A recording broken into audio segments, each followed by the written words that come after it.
चलिए शुरू करें।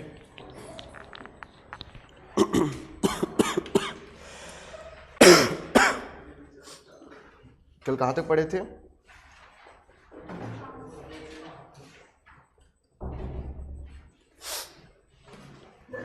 रिवाइज किया आपने? कल कौन कौन नहीं आया था? कहाँ थे? अच्छा ठीक है। आपका बेटा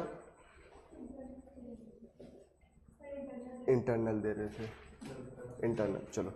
कल हमने आई थिंक संगीति के बारे में पढ़ा था, काउंसिल के बारे में पढ़ा था। 4 संगीति बताया था। कॉपी बंद करो तो। चलो कौन बताएगा? पहला संगीति के बारे में बताओ।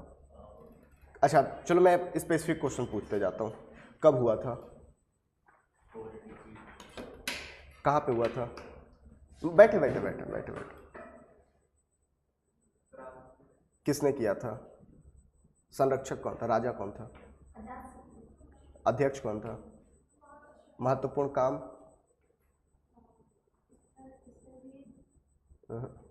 पीछे। ओए क्या दीदी, क्या चल रहा है? बंद करो।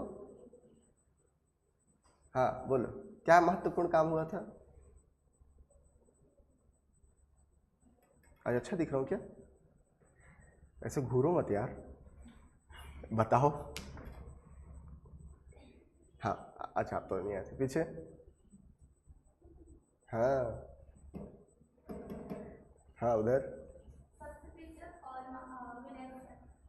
सुत पिटक और विनय पिट। दूसरा का समय कहाँ हुआ था? वैशाली। कब हुआ था? संरक्षक कौन था? आपसे पूछ रहा हूँ। संरक्षक कौन था? अध्यक्ष कौन था? संरक्षक बोलो बोलो। संरक्षक, अध्यक्ष था वो। संरक्षक कौन था? संरक्षक काला, काला सूख। ठीक है। क्या हुआ था? महत्वपूर्ण घटना क्या घटी थी? हाँ। तीसरा कब हुआ? कब हुआ? 250। कहाँ हुआ? संरक्षक, अध्यक्ष, महत्वपूर्ण काम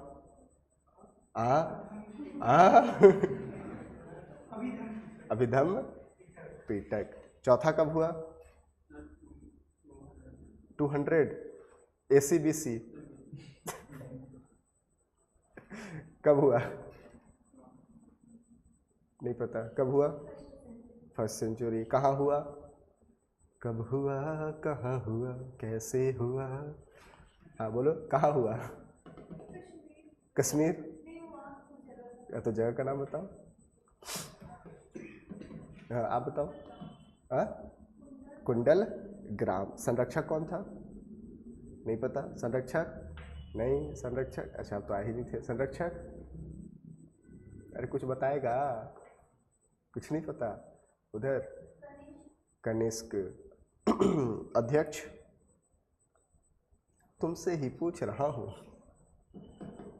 कौन था अध्यक्ष? विश्व। सही बोल रहे हैं तो क्या होगा? वसुमित्र। उपाध्यक्ष अश्वघोष। महत्वपूर्ण काम?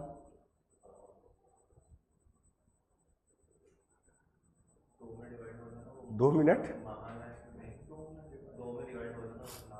कौन कौन सा दो था? महायान और महायान और महायान और महायान और हीनयान। ठीक, चलो। किसने किसने रिवाइज किया था? सही से बताना। किसने किसने नहीं किया था? खड़े हो जाओ तो।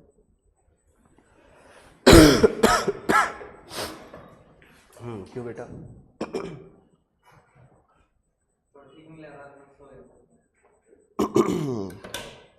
तुमको क्या लग रहा है? मैं ठीक हूँ? क्या लग रहा है देख के मेरे को? I am okay? यस और नो? यस।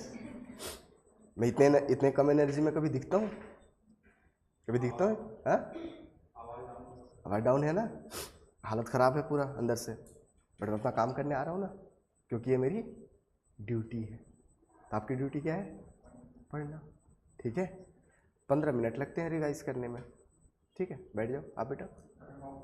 हाँ, ऑफिस चले गए थे? सुन नहीं पा रहा हूँ। ऑप्शनल हॉस्पिटल, अच्छा बैठिए। आप पिछले का नोट्स बना रही थी, दिखाओ नोट्स, जाओ लेके आओ। नोट्स बनाना जरूरी था, बहुत छूट गया है। बहाना अच्छा है ना? नहीं है बहाना, पक्का, मम्मी कसम। बैठ जाओ, अच्छा बैठ जाओ। हाँ, थोड़ा जोर से बोलो ना। बॉडी में ही पेन होगा, कलम में पेन थोड़ी होगा। ठीक, बैठ जाओ। आप रिवाइज किए थे? पक्का? एक क्वेश्चन भी तो नहीं बताए? हाँ। क्या पढ़ रहे थे ऑप्शनल में? प्लेटो। प्लेटो का जो मेथड था स्टडी का, वो कौन सा मेथड था? इंडक्टिव या डिडक्टिव? इंडक्टिव या डिडक्टिव? डिडक्टिव क्या होता है? मतलब सीधा डिडक्शन किया जाता है कि मान लेते हैं। क्या मान लेते हैं? किसी भी एक बेसिक चीज को अज्यूम कर लिया जाता है। Idealist method. प्लेटो का एक थ्योरी है, एक फैमिली है ना, communism of family and resources. क्या होता है ये? उस पे अभी आए नहीं है। अच्छा, उस पे आए नहीं है। अच्छा, मतलब जो मैं समझ पा रहा हूँ। रुको, प्लेटो डेमोक्रेसी के साथ था या डेमोक्रेसी के खिलाफ था? ठीक है, प्लेटो रियलिस्टिक था या आइडियलिस्टिक था? आइडियलिस्टिक था। क्या होता है आइडियलिस्टिक? सर, आइडियलिज्म जहाँ मतलब माना जाता है कि एक मतलब इंसान इनहेरेंटली अच्छा है, बस उसके सिचुएशंस और सर्कमस्टांसेस हैं जो उसे खराब तरीके से एक्ट करने के लिए। वो गवर्नेंस का कौन सा सिस्टम अपनाया? Philosopher king. अच्छा, हमारे बॉडी के मूवमेंट या बॉडी के स्ट्रक्चर के हिसाब से पूरी सोसाइटी को कितने भागों में बांटा था? जो भी नहीं पता, चलो बैठ जाओ, पढ़े हो मतलब। अब वापस आ जाए हमारे सिलेबस में, है? ठीक है, रिवाइज करो बेटा, नहीं तो दिक्कत हो जाएगी। यहाँ से क्वेश्चन पूछता ही पूछता है। तो आज अपन को वही काउंसिल के बारे में ही पढ़ना है ना। सबसे पहले हम प्रथम काउंसिल पढ़ेंगे। कल हमने कुछ नोट्स नहीं किया था, आई थिंक कुछ किया था क्या? हमने कुछ नोट किया था कल? नहीं, रफ में तो वो तो प्रैक्टिस होता है, वो मतलब ऐसा नहीं बोल सकते, वो प्रैक्टिस था। चलिए, अच्छा ठीक है, तो फिर लिखते जाइए आप। सबसे पहले हम करेंगे प्रथम काउंसिल, प्रथम बौद्ध संगीति। प्रथम बौद्ध संगीति, first Buddhist council, Buddhist council. ठीक है, चलिए बताते जाइएगा। समय कब था? 483 BCE। ठीक है, प्लेस कौन सा था? स्थान राजगीर भी बोल सकते हो और राजगृह भी बोल सकते हो। ठीक है, राजगीर। इसके अलावा संरक्षक कौन था? ठीक है, शासक रूलर बोल सकते हो, कौन था? अजात शत्रु। ठीक है, अध्यक्ष कौन था? अध्यक्ष महाकश्यप। ठीक है, चलो इतना लिखो।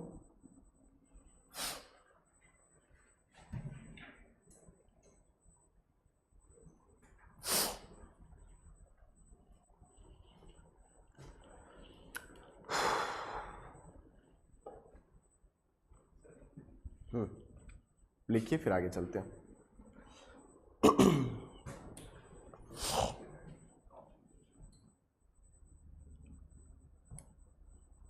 हो गया?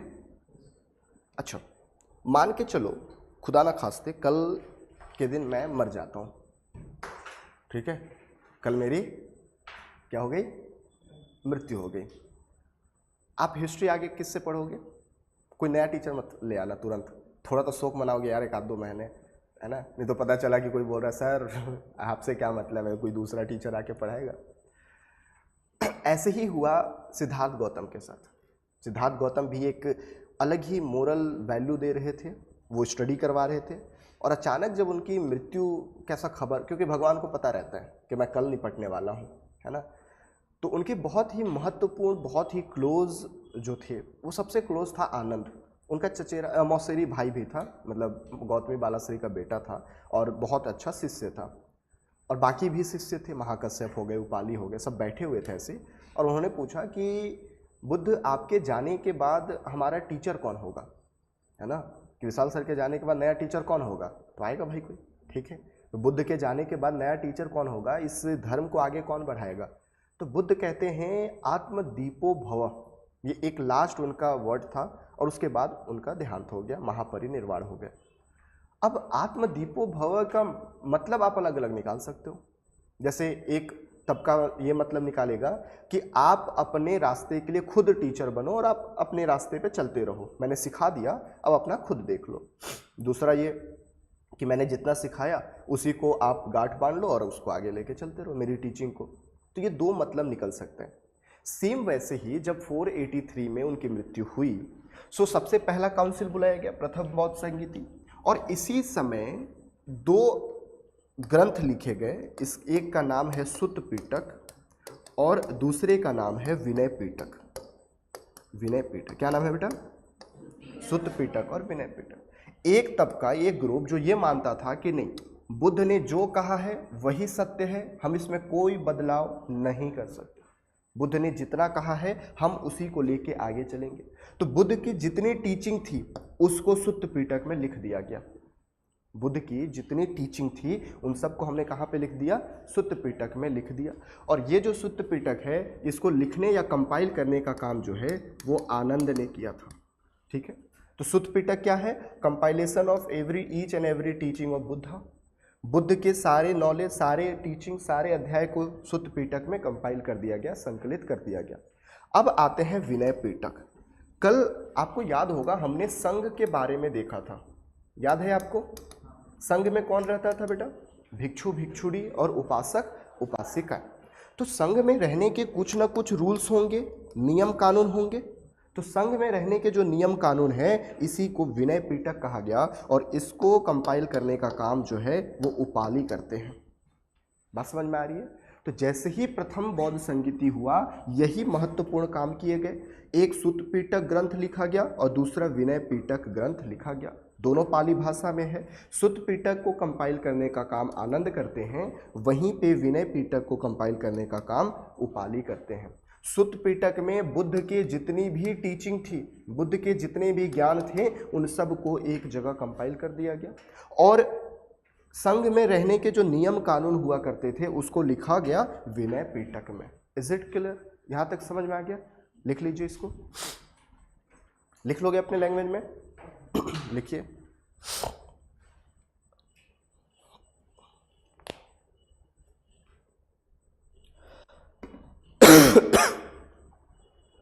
थोड़ा सा और आगे चलोगे, 2 मिनट रुक जाओ, उसके बाद लिख लेना।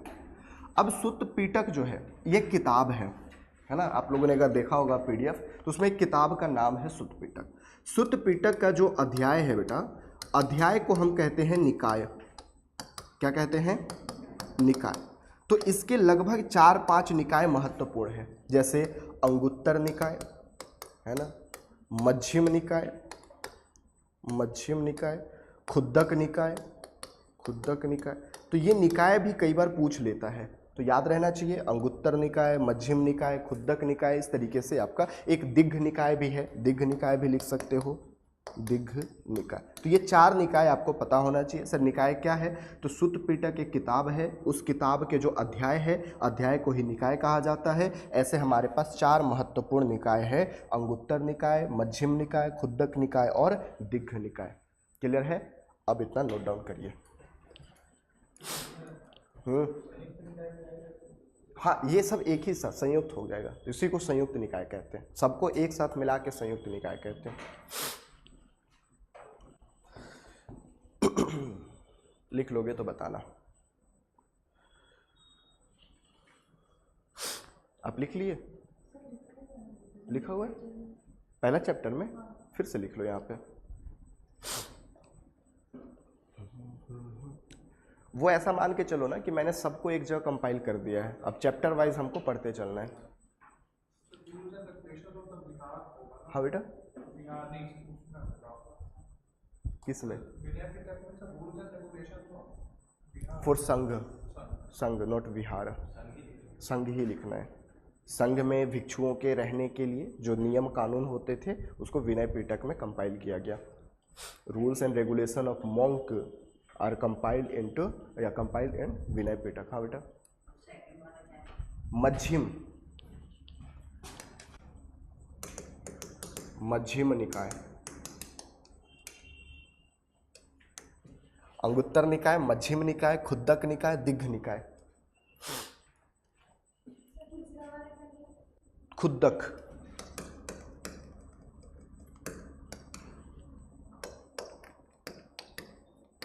खुद्दक निकाय।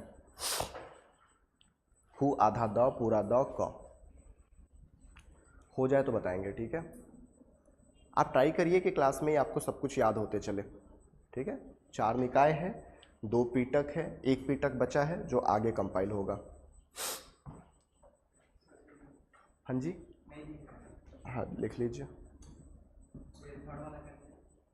खुद्दक, आप लोग ना जब आते हैं ना तो थोड़ा सा चेयर को ना इधर कर लिया कीजिए बीच में, अगर नहीं दिखता साइड वाले को तो। यहां तक हो गया? पक्का? आगे चलें? हाँ लिख लो, जल्दी करो थोड़ा सा।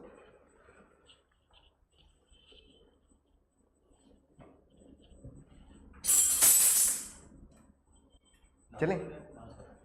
दिग्घ। अब अपन को देखना है द्वितीय बौद्ध संगीति। ध्यान से समझिएगा, यहीं से आपका हीनयान और महायान स्टार्ट होगा। द्वितीय बौद्ध संगीति,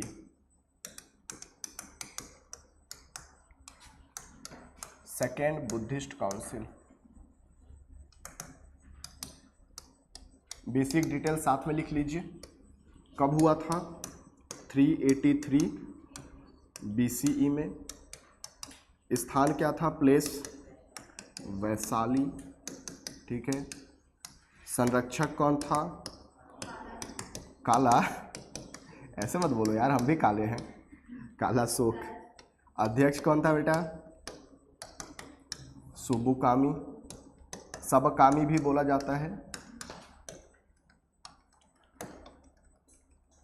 ठीक है। अब यहाँ पे महत्वपूर्ण काम क्या हुआ ना, इसको हमको थोड़ा सा समझना है। आइए इधर, अब लिखना बंद कर दीजिए। हुआ यूँ कि लगभग 100 साल हो गए बुद्ध के मरे, है ना, बुद्ध की मृत्यु के या महापरिनिर्वाण के हुए लगभग 100 साल हो गए। 483 BC में मरे थे और 383 BC हो गया। देखिए, कोई भी धर्म हो, कहीं ना कहीं उसमें लड़ाई झगड़े प्रारंभ हो ही जाता है, कितना भी अच्छा धर्म क्यों ना हो, उसके मानने वाले में अलग अलग फिलॉसफी आ ही जाती है। यहाँ पे भी आना शुरू हो गया। लगभग 100 साल में ही जो बौद्ध धर्म था वो उसके फॉलोअर अपने आप को 2 हिस्सों में बांटना शुरू कर दिए। कौन कौन से? तो एक को कहा जाता है स्थविरवादीन, ध्यान से समझना इसको, स्थविरवादीन, और दूसरे को कहा जाता है महासंघिका, महासंघिका। अब ये स्थविरवादीन क्या है, महासंघिका क्या है, समझते हैं। स्थविरवादीन और महासंघिका। अभी जस्ट मैंने आपको थोड़ा सा कहानी समझाया था कि आत्मदीपो भव, यानी कि आप पूरी तरीके से उनके ही कहे हुए बातों पे चल रहे हो। सिंपल सी बात है सर, आप अभी संविधान पढ़ रहे हो, संविधान हमारा क्या रिजिड है या फिर फ्लेक्सिबल है? कैसा है हमारा संविधान? मिक्सचर ऑफ बोथ, यानी हम उसमें बदलाव भी कर सकते हैं और इतना भी बदलाव ना कर दे कि हमारी बेसिक स्ट्रक्चर खत्म हो जाए। Basic structure which were given by Supreme Court in Kesavananda Bharati मामला या भारती केस, बात समझ में आ रही है? तो कहीं ना कहीं हम प्रोटेक्ट करके हैं कि बेसिक कॉन्सेप्ट या बेसिक स्ट्रक्चर हमारा वही रहे, बट अगर इन फ्यूचर अगर हम कुछ बदलाव करने की जरूरत पड़े, क्योंकि 1950 और 2026 में बहुत डिफरेंट है, ज़मीन आसमान का फ़र्क है। बहुत सारी चीज़ें हमको एड डाउन करनी पड़ी, बहुत सारी चीज़ें हटानी पड़ी, है ना। तो ये चीज़ें होती है कि आप बदलाव कर सकते हो। वहीं पे अगर मान के चलो कि हमारा देश जो है वो किसी धार्मिक ग्रंथ से हिसाब से चलता, जैसे पहले धर्म सूत्र के हिसाब से चल रहा था, कई इस्लामिक कंट्री हैं जहाँ पे इस्लाम के जो ग्रंथ होते हैं उससे चलता है, कई क्रिश्चियन कंट्री हैं जहाँ पे क्रिश्चियन के जो ग्रंथ है उससे चलता है। क्या आपको लगता है कि वहाँ पे कोई बदलाव हो सकता है? कभी नहीं हुआ। यूं ही बौद्ध धर्म में ही कि कुछ ऐसे फॉलोअर थे जो कहते थे कि बुद्ध ने जो कहा है, बुद्ध ने जो कहा है एग्जैक्टली हमको वही मानना है। जब आप कोई बदलाव नहीं कर सकते तो इसको कहा जाता है कि ये थॉट जो है वो रूढ़िवादी है। कैसा है? रूढ़िवादी है। इंग्लिश में क्या बोलोगे इसको? हाँ, कंजर्वेटिव नहीं, कंजर्वेटिव रूढ़ ऑर्थोडॉक्स, हाँ ऑर्थोडॉक्स। तो बेसिकली इन्होंने कभी भी बुद्ध के जो कहे हुए वचन थे या बात थे उसमें कभी भी चेंज करने की कोशिश ही नहीं की। ये आपस में ही रहते थे कि भैया बुद्ध ने यही कहा है ना। 1959 में ये लिखा गया था संविधान में, आज भी वही चलेगा, कोई बदलाव नहीं होनी चाहिए। लेकिन महासंघी के लोग ये थे कि बुद्ध ने जो कहा वो तो सही है, लेकिन अगर हम चाहें तो कुछ एड डाउन कर सकते हैं सिचुएशन के हिसाब से। और जब आप कुछ बदलाव करने की पोजीशन में हो तो इसको कहते हैं कि आप क्या हो? आप बोल सकते हो कि रूढ़िवादी हो गया। इधर क्या हो जाएगा? हाँ, ये वर्ड याद नहीं आ रहा है, चलो मैं बता देता हूँ इसको। तो महासंघिक जो था वो एड डाउन करने, बदलाव करने, है ना। इसको मतलब बेसिकली आप ये बोल सकते हो कि बुद्ध की जितनी भी टीचिंग थी हम उसको तो मान के चलेंगे, लेकिन थोड़ा सा हम एड डाउन भी करेंगे, और इसी थॉट को हम लिबरल थॉट कहते हैं। ठीक है, उदारवादी कहते हैं, लिबरल हो गया, या इसी को हम उदारवादी भी बोल सकते हो। सो बौद्ध धर्म के 100 साल के अंदर ही बौद्ध धर्म दो हिस्सों में बंटना शुरू हो गया, एक स्थविरवादी और दूसरा महासंघी का। तो ये पॉइंट आपको याद रखनी है। अब हुआ यूं कि लगभग, अब आगे जाओगे, अभी तो 100 साल हुआ है, अभी लगभग 130 साल आगे और जाओगे तो स्थविरवादी और महासंघी का फर्दर अलग पार्टों में बट गया, और ये 18 अलग अलग भाग में बट गए। एक बौद्ध धर्म जो कि शुरुआत हुआ था वो अब 18 भागों में बट गया है, और 18 भागों में से 17 भाग हो गए हैं स्थविरवादी के, सॉरी 11 भाग हो गए हैं स्थविरवादी के, 11 भाग हो गए स्थविरवादी के, और 8 भाग हो गए हैं महासंघिका के। बात समझ में आ रही है? तो सॉरी 7, ठीक है। तो 11 स्थविरवादी के, 7 महासंघिका के। तो लगभग बुद्ध के मृत्यु के 130 साल के अंदर ही ये धर्म जो है 18 अलग अलग भागों में बंटना शुरू हो गया। ठीक है, यहां तक क्लियर है सबको? तो एक बार फिर से देख लीजिए। द्वितीय बौद्ध संगीति जो है 383 बीसी में हुआ, वैशाली में कालाशोक के नेतृत्व में सुबुकामी इसके अध्यक्ष थे। बेसिकली यहाँ पे हुआ क्या, तो बौद्ध धर्म दो अलग अलग हिस्सों में बट गया, स्थविरवादीन और महासंघिका।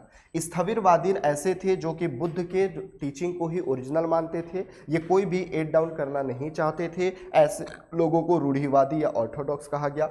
दूसरे महासंघिका जो कि बुद्ध के टीचिंग के साथ साथ सिचुएशन के हिसाब से कुछ एड डाउन करने पे राजी थे, ऐसे को लिबरल या उदारवादी कहा गया। फर्दर लगभग 130 साल अगर आगे और जाओगे तो बौद्ध धर्म 18 अलग अलग भागों में बट गया, जिसमें 11 भाग हो गए स्थविरवादी के और 7 भाग हो गए महासंघिका के। Is it clear? Any doubt? Noted down.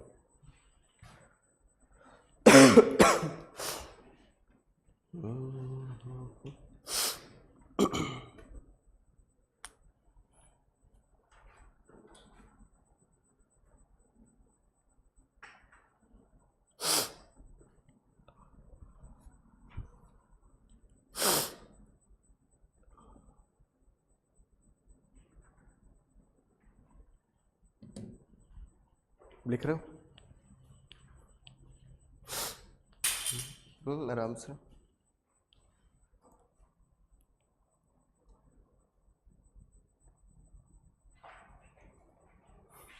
लिख लो, लिख लो, लिख लो, कोई इशू नहीं है।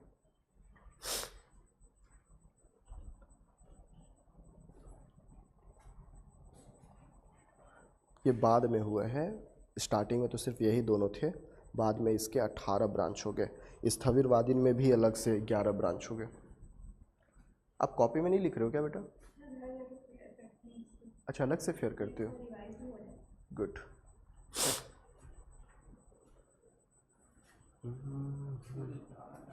हाँ, 11 ब्रांच स्थविरवादीन के बाद में।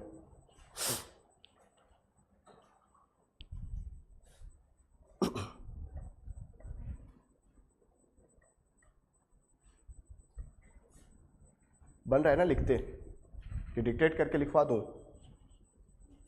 हाँ, बन जाता है ना। पीडीएफ जो दिया हूँ उसमें सब कुछ है, आपको सिर्फ यहाँ पे साथ साथ में लिखते चलिए। आगे चलें, थोड़ा जल्दी करते हैं, आज एटलीस्ट इसको ख़त्म करना है। अब आते हैं तृतीय बौद्ध संगीति में, ठीक है। तृतीय बौद्ध संगीति का समय क्या था बच्चे?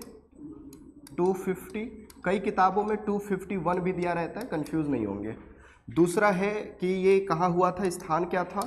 तो पाटलिपुत्र, इसको साथ साथ लिखते चलेंगे, ठीक है। शासक कौन था? अशोक था। और अध्यक्ष कौन है बच्चे? अध्यक्ष में आप नाम लिखेंगे मोगली पुत्र तिस्सा, बहुत ही लंबा नाम है, मोगली पुत्र तिस्सा। और ये कौन है? तो अशोक का भाई है, याद रखिएगा, ठीक है। अब यहाँ पे महत्वपूर्ण चीजें हैं, इसको लिखिए फिर आगे बताता हूं।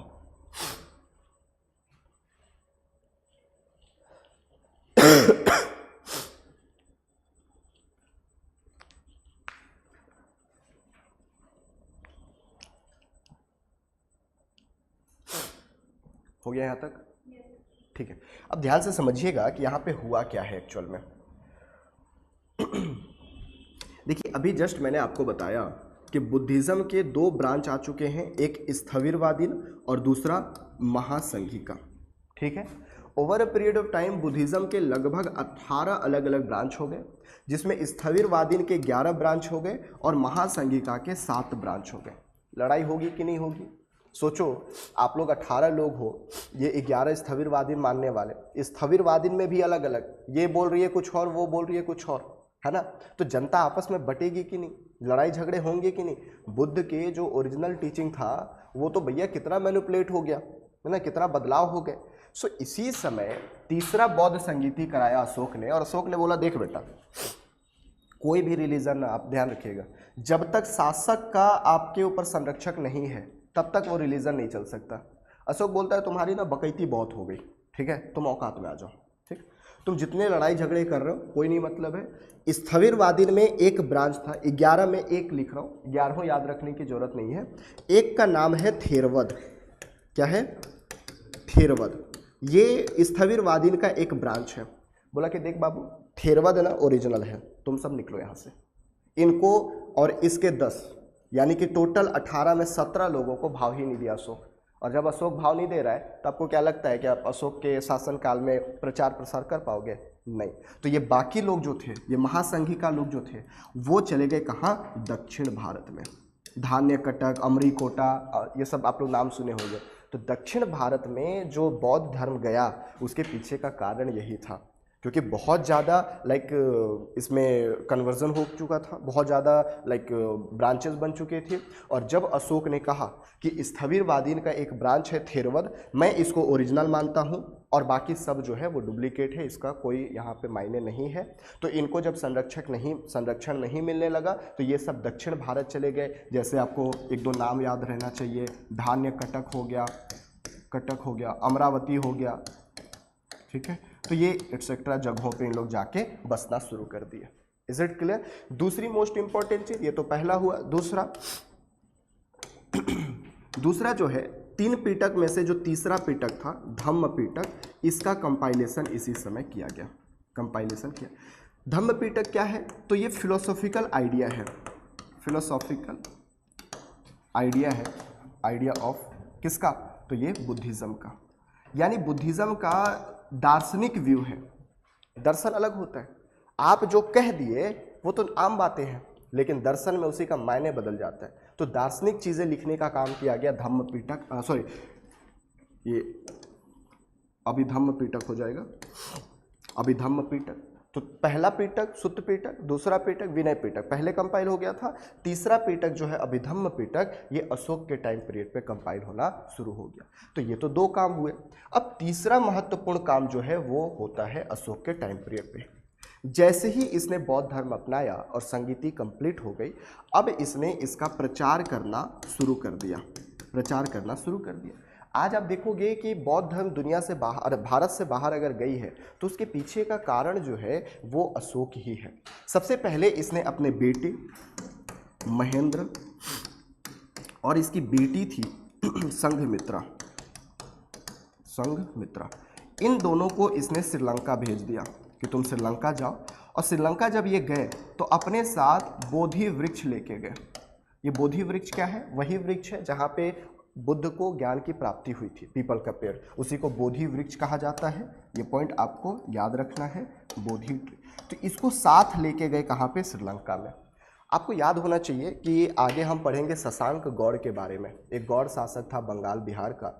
हर्षवर्धन जब मैं पढ़ाऊंगा ना 642 एडी में, तो हर्षवर्धन के समकालीन था शशांक गौड़। शशांक गौड़ और हर्षवर्धन का बिल्कुल नहीं बनता था। हर्षवर्धन पहले तो हिंदू था, बाद में उसने बौद्ध धर्म अपना लिया।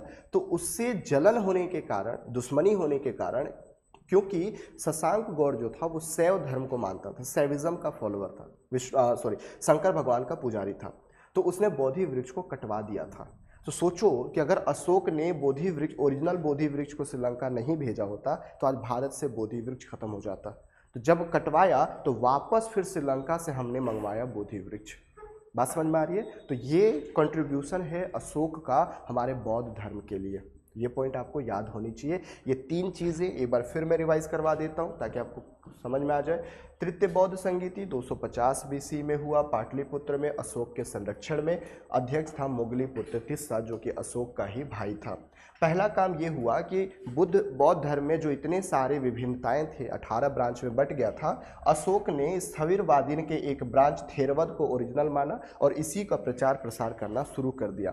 इस स्थिति में महासंघिक के जो ब्रांच है वो दक्षिण भारत के धान्य कटक, अमरावती जैसे जगहों में जाके बसना शुरू हो गए। दूसरा महत्वपूर्ण काम ये हुआ कि पीटक के तीसरा किताब अभिधम्म पीटक का कंपाइलेशन भी इसी समय हुआ, जो कि बौद्ध धर्म के दार्शनिक व्यू को दिखाता है, फिलोसॉफिकल आइडियाज और बुद्धिज्म बताता है।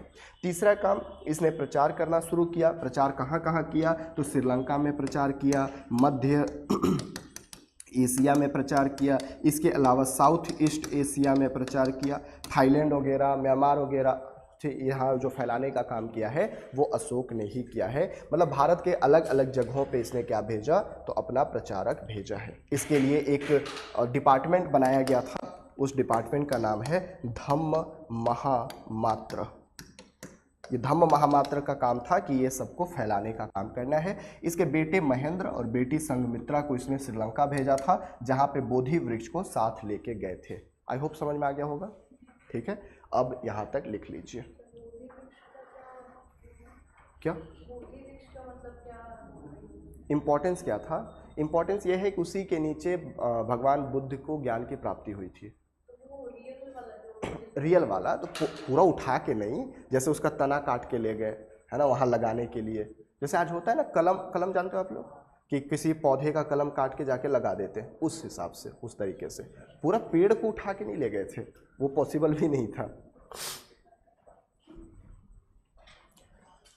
जल्दी करना।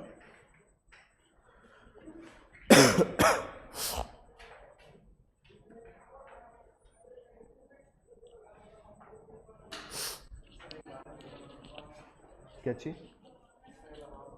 किसको? इसको? दूसरा जो धम्म पीटक किताब है ना, उसका कंपाइलेशन हुआ है।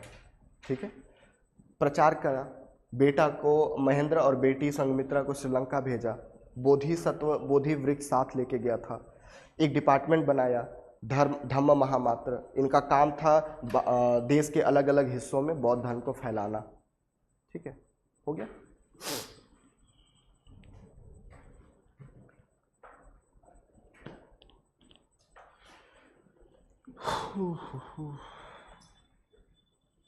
कल पूछूंगा इसको, ठीक है, तो याद करके आइयो। हाँ? धम्म महामात्र आगे पढ़ोगे, टेंशन मत लो। अशोक जब पढ़ाऊंगा ना तो इसको डिटेल में पढ़ाऊंगा।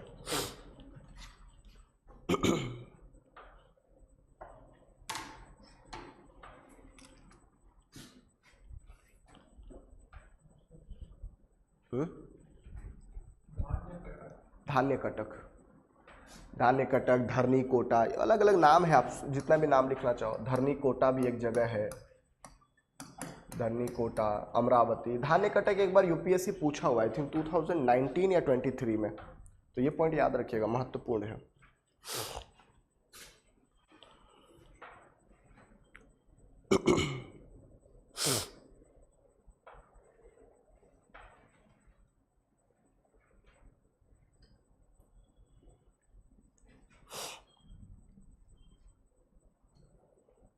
चौथा तो बड़ा है, उसमें अपन को हीनयान महायान सब कुछ पढ़ना पड़ता है, उसको कल ही पढ़ेंगे। हाँ बेटा, धम्म महामात्र सेनापति था बेसिकली एक।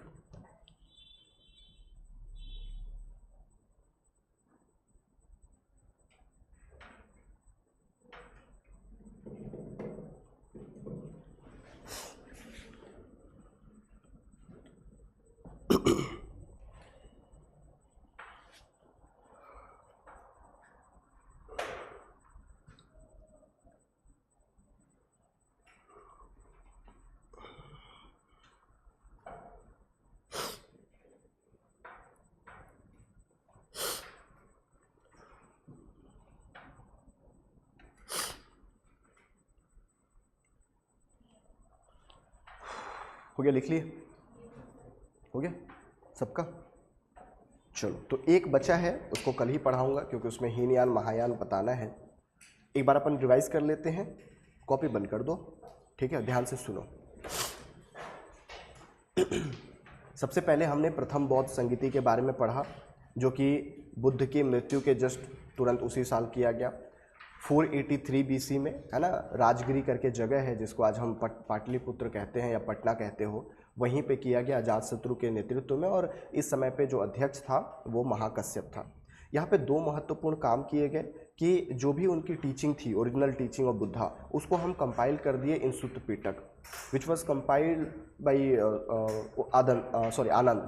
आनंद के द्वारा उसको कंपाइल किया गया। दूसरा, जो संघ में लोग रहते थे, भिक्षु रहते थे, उनके नियम कानून, रूल्स रेगुलेशन के लिए एक अलग बुक कंपाइल किया गया जिसको हम विनय पिटक कहते हैं, और उसके मतलब कंपाइल करने वाले उपाली हुआ करते थे। यहाँ तक हमने पहले के बारे में देखा। दूसरा, 100 साल के बाद कंपाइल किया जाता है या संगीतीय आयोजन किया जाता है, वो है आपका 383 BCE में, जो कि वैशाली में कालाशोक के नेतृत्व में किया गया, जिसके अध्यक्ष सुबुकामी थे। यहाँ पे हुआ यूँ कि बौद्ध धर्म जो है वो दो हिस्सों में बट गया। आपका एक हिस्सा स्थविरवादी था, जो कि रूढ़िवादी था बिल्कुल, जो कि बुद्ध की ओरिजिनल टीचिंग को ही मान के चलता था।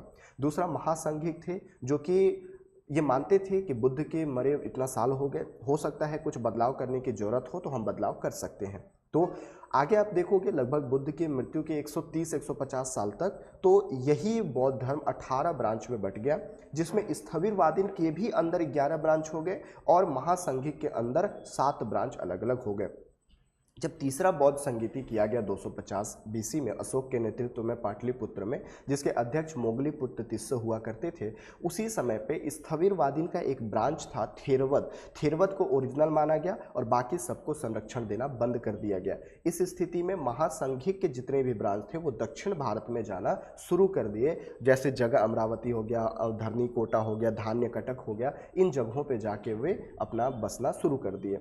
दूसरा महत्वपूर्ण काम कि जो तीसरा पीटक किताब था अभिधम्म पीटक, उसका कंपाइलेशन हुआ, जो कि फिलोसॉफिकल आइडियाज़ ऑफ बुद्धिज़्म के बारे में बताता है, यानी बुद्ध के दार्शनिक व्यू के बारे में बताता है। इसके साथ ही जैसे ही ये संगीति कंप्लीट हुआ, समाप्त हुआ, उसके बाद अशोक जो है बौद्ध धर्म को दुनिया भर के अलग अलग जगहों पर फैलाना शुरू कर दिया, जिसमें सबसे पहला काम हुआ था श्रीलंका से। श्रीलंका में उसने अपने बेटे महेंद्र और बेटी संघमित्रा को भेजा, जो कि साथ में बोधि वृक्ष लेके गए हुए थे। ठीक है, ये पॉइंट अपन को याद रखना है। उसने एक अलग से डिपार्टमेंट बनाया था धम्म महामात्र के, जिसका काम ही हुआ करता था धम्म का प्रचार प्रसार करना। धम्म का मतलब यहाँ बौद्ध धर्म से नहीं है, हम आगे उसको डिटेल में पढ़ेंगे, लेकिन बौद्ध धर्म के मिलता जुलता ही सारा उसका आइडियाज़ था। ठीक है, तो यहाँ तक हमने पढ़ लिया। अब थोड़ा सा आगे चलते हैं, कल का बैकग्राउंड बना देता हूँ ताकि कल हम जल्दी कवर कर पाएँ।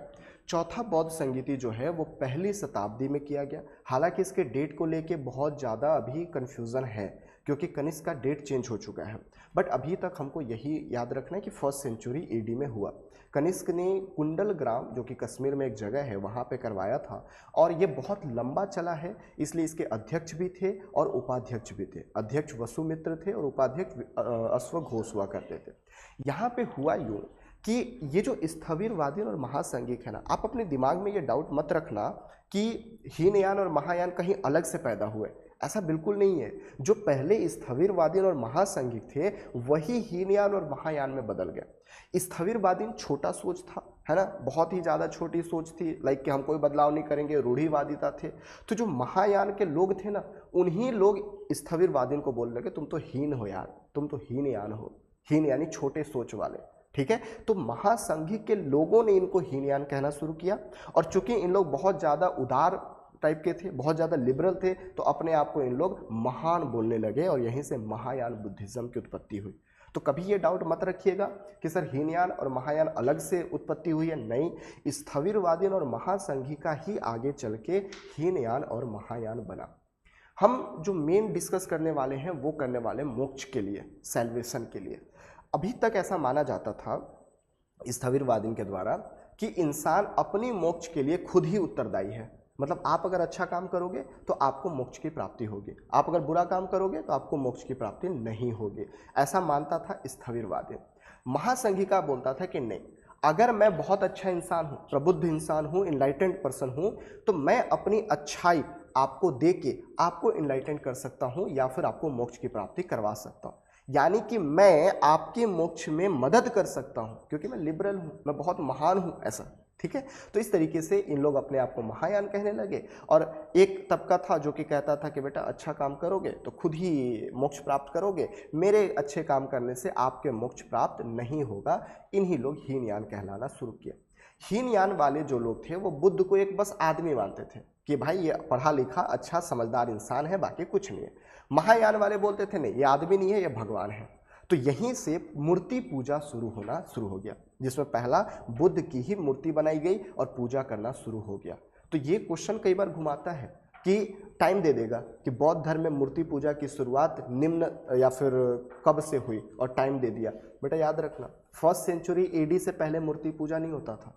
कनिष्क जो है वो महायान बौद्ध धर्म को आगे बढ़ाया।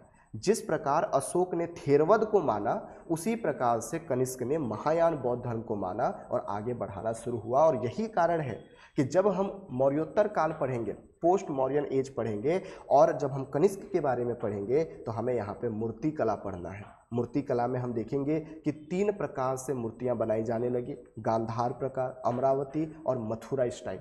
तो यहाँ पहली बार मूर्ति बनना शुरू होगा क्योंकि महायान बौद्ध धर्म अब एग्जिस्टेंस में आ गया है। तो ये सारी चीज़ें कल कवर करेंगे, और इसी के साथ मेटाफिजिकल थॉट हमको पढ़ना है कि दूसरी दुनिया का क्या थॉट है बुद्धिज़्म में, और इसके साथ ही ये टॉपिक कंप्लीट हो जाएगा। फिर हम थोड़ा सा बोधिसत्व के बारे में पढ़ना है और कुछ महत्वपूर्ण तथ्य। कल हमारा बौद्ध धर्म मोस्ट प्रोबेबली ख़त्म हो जाएगा। किसी को कोई डाउट? ठीक है, ये टॉपिक बहुत ज़्यादा कन्फ्यूजिंग है, इसलिए मैं बहुत धीरे धीरे आराम से कई बार बता के चल रहा हूँ। आप घर में रिवाइज कर लेना, नहीं करोगे तो कन्फ्यूज़ हो जाओगे, फिर मेरे को मत बोलना, ठीक है, कि सर दूसरा बैच कब पढ़ाओगे। होता है ऐसा, जैसे बैच आगे बढ़ो, सर अब तो हो गया ये बैच, अब दूसरा बैच पढ़ाओ, उसमें हम पढ़ेंगे। ऐसी गलती कभी मत करना, ठीक है। दूसरी मोस्ट इंपॉर्टेंट चीज़, जो नहीं आ पा रहे, मैं तो ऐसे बोला हूँ कि कम से कम ये वाले चैप्टर में आप आइए, लेकिन अगर नहीं आ पा रहे किसी कारणवश तो उसी दिन या नेक्स्ट डे आप थोड़ा सा समय निकाल के वीडियो को देख लीजिए। नोट्स भले मत बनाइए, लेकिन वीडियो देख लिया कीजिए, ठीक है। चलिए, किसी को कुछ पूछना है तो बताइए, नहीं तो क्लास एंड करेंगे। Any doubt?